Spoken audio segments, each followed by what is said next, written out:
हरियाणा चुनाव में करारी हार के बाद कांग्रेस को अपने प्रदर्शन के चलते इंडिया गुट के अपने ही सहयोगी दल समाजवादी पार्टी से झटका लगा है। समाजवादी पार्टी के अध्यक्ष अखिलेश यादव ने उत्तर प्रदेश उपचुनाव के लिए 6 उम्मीदवारों की घोषणा कर दी है, जबकि चुनाव आयोग ने अभी चुनाव की तारीखों की घोषणा तक नहीं की है। एक्स पर एक सोशल मीडिया पोस्ट में समाजवादी पार्टी ने अपने उम्मीदवारों की घोषणा की है।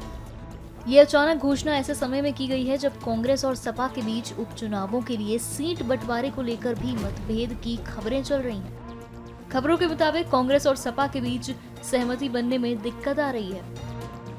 हरियाणा में कांग्रेस की करारी हार के बाद उत्तर प्रदेश में 10 विधानसभा क्षेत्रों में होने वाले उपचुनाव इंडिया गठबंधन की एकता के लिए एक महत्वपूर्ण परीक्षा होगी।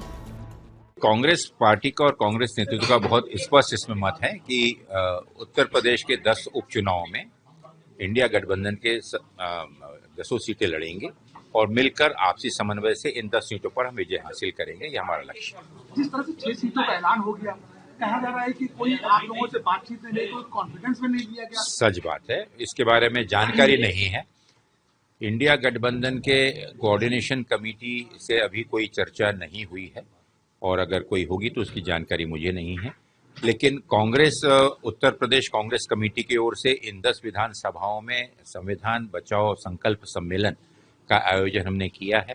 आज कानपुर में ये 5वां सम्मेलन है और आने वाले दिनों में 14 से 18 तारीख के बीच में अन्य बचे हुए 5 सम्मेलन हैं। काफी अच्छा जोश कार्यकर्ताओं में है और कार्यकर्ताओं के साथ साथ जनता का भी बहुत अच्छा समर्थन प्राप्त हो रहा है। जहां तक रही बात सीटों के अनाउंसमेंट की और चुनाव लड़ने की, तो इस पे इंडिया गठबंधन की कोऑर्डिनेशन कमेटी जो भी निर्णय लेगी उसे उत्तर प्रदेश कांग्रेस कमेटी सहर्ष स्वीकार करेगी। समाजवादी पार्टी की तरफ से कहा जा रहा है कि जिस तरह से हरियाणा में हार हुई है, कहीं ना कहीं ओवर कॉन्फिडेंस में कांग्रेस पार्टी और इस बात को उपचुनाव में रिस्क नहीं ले सकती। हम उत्तर प्रदेश की बात करते हैं कि उत्तर प्रदेश में हम ओवर कॉन्फिडेंस में नहीं बल्कि फुल कॉन्फिडेंस में चल रहे हैं और उसी के चलते हुए संगठन की मजबूती और सशक्तिकरण के साथ साथ चुनाव की तैयारी का भी काम शुरू है। एक आखिरी सवाल, क्या कोई गुंजाइश अभी भी बची है 6 सीटों के ऐलान के बाद? संभावनाएं हमेशा आखिर तक रहती हैं, उसे नकारा नहीं जा सकता। जो आज 6 विधानसभा सीटों पर प्रत्याशियों की घोषणा हुई है, उसमें से 5 सीटों पर सपा के विधायक पहले से ही थे और वो उन जगहों पर विधायक सांसद हो गए हैं और एक सीट जो और है वहां लोकसभा चुनाव में समाजवादी पार्टी ने भाजपा को हराने का काम किया था। इन 6 सीटों पर समाजवादी पार्टी भाजपा को से आगे रही है और उनको हराने का काम हुआ है। 4 सीटों बाकी हैं, उसमें कांग्रेस पार्टी से गठबंधन की बातचीत हुई है और हम लोग को विश्वास है कि गठबंधन हो जाएगा। हमारा उद्देश्य है कि भारतीय जनता पार्टी को हराना है और गैर भाजपाई वोटों के बंटवारे को रोकना है। हालांकि कांग्रेस पार्टी ने जम्मू कश्मीर और हरियाणा में सपा को एक भी सीट नहीं दी। अगर हरियाणा में कांग्रेस पार्टी ने सपा और आम आदमी पार्टी से तालमेल कर लिया होता तो आज हरियाणा में इंडिया गठबंधन की सरकार होती।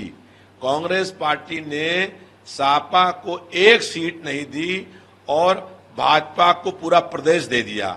हम लोग ये चाहते हैं कि उत्तर प्रदेश में 10 विधानसभा सीटों पर भाजपा को हराया जाए और इसके लिए 6 विधानसभाओं में तैयारी के लिए जहां पर सपा चुनाव जीतेगी और जीती थी वहां पर प्रत्याशियों की घोषणा कर दी गई है और 4 विधानसभाओं में बात चल रही है और हमें विश्वास है कि कांग्रेस से गठबंधन हो जाएगा।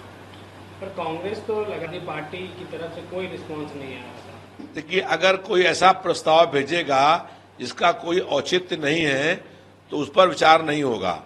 जब 5 सीटें पर विधायक समाजवादी पार्टी के थे तो 5 विधायक सपा के थे ही और बाकी जो 5 सीटें थीं उसमें सपा और कांग्रेस के बीच में तालमेल होना था।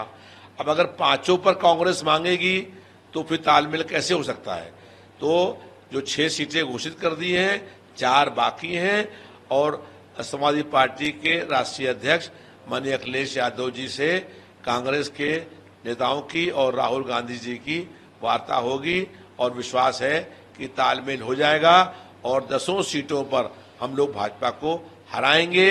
हालांकि इन 10 सीटों से जीतने और हारने से कोई सरकार न बनेगी न कुछ सरकार हटेगी, लेकिन भाजपा की जालिम सरकार पर जनता का अंकुश कायम हो जाएगा।